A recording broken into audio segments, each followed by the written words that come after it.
Hello, j'espère que vous allez bien. Alors, le petit café, alors là c'est plus un petit café noir, c'est un grand café noir, top 14, parce qu'à Agen c'est rugby, top 14 pour l'instant. À la vôtre, Chin.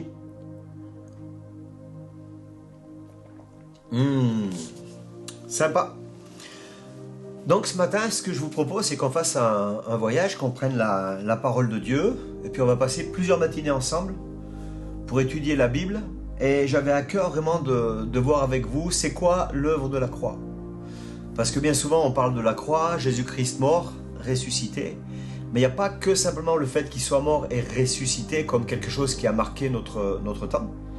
Mais il y a un principe de vie qui va se découler de cela lorsqu'on a accepté, on a reconnu que Christ était mort pour nous, ressuscité, bien entendu, mais ça produit un changement. Donc on va essayer de voir ensemble c'est quoi l'œuvre de la croix et qu'est-ce que ça produit en nous. Alors on va rester plusieurs matins, donc il ne faudra pas débrancher l'expresso. Donc si on parle de l'évangile, tout d'abord, l'évangile, ce n'est pas un changement intellectuel. Alors c'est vrai que nous sommes dans une nation judéo-chrétienne, et bien souvent j'ai rencontré des personnes qui me disent « mais vous les Français, vous êtes tous chrétiens ». Alors ça c'est peut-être l'histoire, peut-être c'est une culture chrétienne, quoique, mais l'évangile c'est pas un changement intellectuel, c'est pas une nouvelle façon de concevoir le monde, et c'est pas surtout une religion qui nous pousse à changer la chair. Quand je vois la Bible, l'Épître aux Romains par exemple, nous montre que la chair est chair, et je peux pas transformer la chair, je peux même pas améliorer la chair. On peut avoir tendance à penser qu'il y a des choses que l'on faisait avant de devenir chrétien, parce qu'on voit qu'on devient chrétien, qu'on ne doit plus faire après. Donc ce n'est pas une question d'effort non plus. Hein. Alors, il y a un texte dans la Bible que j'aime beaucoup, c'est 1 Corinthiens 2, du verset 6 au verset 11.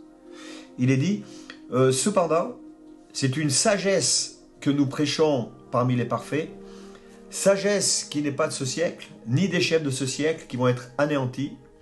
Nous prêchons la sagesse de Dieu, mystérieuse et cachée, que Dieu, avant des siècles, avait destinée pour notre gloire. » Là, déjà, quand l'apôtre Paul écrit ceci, il dit qu'il prêche la sagesse de Dieu, qui est mystérieuse et cachée, que Dieu, avant les siècles, avait destinée pour notre gloire. Je me pose des questions.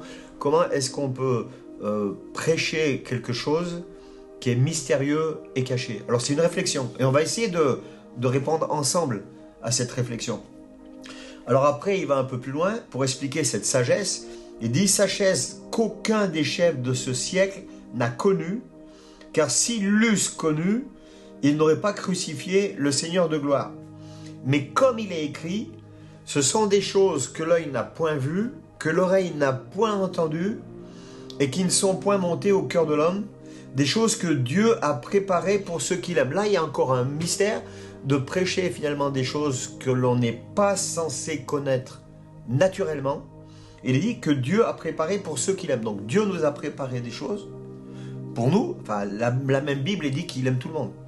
Donc il y a quelque chose de particulier. Et quand on lit le verset suivant, Dieu nous les a révélés par l'Esprit.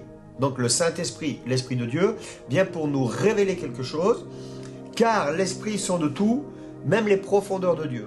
Alors ça veut dire qu'entre l'homme connaître cette sagesse, il y a aussi le Saint-Esprit qui va venir parler à notre esprit pour nous révéler des choses cachées de Dieu.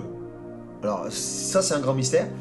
Verset 11, mais on va aborder ça ces quelques matins ensemble. Pour ça, il faut que l'expresso soit branché. Hein. Lequel des hommes en effet connaît les choses de l'homme, si ce n'est l'esprit de l'homme qui est en lui? De même, personne ne connaît les choses de Dieu, si ce n'est l'Esprit de Dieu. Alors, pour essayer, non pas de répondre, mais d'aborder cette chose-là, ce qu'on va voir, on peut dire déjà que la connaissance de Dieu, elle doit venir sous forme d'une révélation. La connaissance de Dieu, elle vient sous forme d'une révélation. Alors, et cette révélation, elle va toucher l'esprit de l'homme. Donc, il y a une révélation qui va toucher l'esprit de l'homme. Et c'est cela qui va produire un changement. Je vous explique. Le mot révélé, n'est-ce pas? Ça veut dire que le voile est ôté. Ça veut dire que Il y a une révélation que l'on doit vivre chacun à un moment donné afin de rencontrer des choses cachées que Dieu veut justement nous révéler. Moi, par exemple, c'était au bout de 7 ans de vie chrétienne, alors que j'ai commencé à prêcher l'évangile très tôt, d'avoir des personnes à qui j'enseignais la parole de Dieu. J'étais sur les routes du Gers, et à un moment donné, alors que je roulais dans un virage et serais capable de retrouver ce virage-là, j'ai eu comme une vision, et c'était Christ qui mourait pour moi. Je sentais, pas physiquement, mais comme en esprit, la couronne d'épines, le sang qui coulait. Je sentais les coups de fouet qu'il avait pu prendre pour nous. Et j'avais cette révélation de Dieu même. Et pourtant, j'avais déjà partagé à plusieurs personnes l'amour de Dieu. Et c'était quoi l'amour de Dieu? Mais à un moment donné, c'est le Saint-Esprit qui est venu parler à mon esprit. Vous savez quoi? J'ai dû arrêter la voiture. Et je me suis mis à pleurer. Mais à pleurer d'amour. Et depuis ce jour-là, ma vie a radicalement changé. Avant, j'étais touché par Dieu, je m'étais converti et accepté Jésus comme sauveur, Seigneur, désiré lui plaire. Mais il y a beaucoup de changements dans ma vie que l'on voyait à l'extérieur, mais qui s'opéraient par mes propres forces. Il y a des choses que je faisais avant cette rencontre avec Christ, que j'essayais de plus faire, et je faisais beaucoup d'efforts pour m'améliorer, pour changer. Et tout ça par amour pour Dieu, pour faire plaisir au Seigneur, voyez-vous. Mais j'essayais. Par exemple, avant je fumais, le jour où j'ai accepté Christ, j'ai plus envie de fumer. Ça, c'est ma vie. Mais au niveau des pensées, de regarder certaines choses, j'essayais de ne pas le faire. Et finalement, à ce moment-là, j'ai réalisé que j'améliorais, j'essayais de rendre meilleure la chair. Pour la rendre meilleure, il y a des choses qui appartenaient à la chair, qui venaient du monde, que Dieu n'aimait pas. J'essayais de ne plus les faire. Et à partir de ce moment-là, où j'ai eu cette révélation que Dieu m'aimait, il y a des choses qui ont carrément sauté en moi. Parce que là, j'ai demandé pardon au Seigneur pour qui j'étais. J'ai demandé pardon au Seigneur pour ce que j'avais fait. Et je pleurais parce que je réalisais l'amour de Dieu. Et c'est cet amour que je réalisais qui a fait que je n'ai plus envie de faire certaines choses. Voilà, donc ça c'est juste la révélation, comment ça s'est passé pour moi. Et ma prière, c'est que Dieu puisse se révéler dans cette dimension à chacun d'entre vous. D'accord? Et puis je vais vraiment prier pour ça. Seigneur, tu te révèles à chacun des bien-aimés qui regardent cette vidéo, là où ils sont, comme tu l'as fait pour moi, alors que j'étais dans ma voiture, mais j'ai dû m'arrêter, j'ai dû pleurer, j'ai été saisi par ton amour, et tu as changé ma vie. Et il y a des choses que je faisais avant que j'ai même plus envie de faire.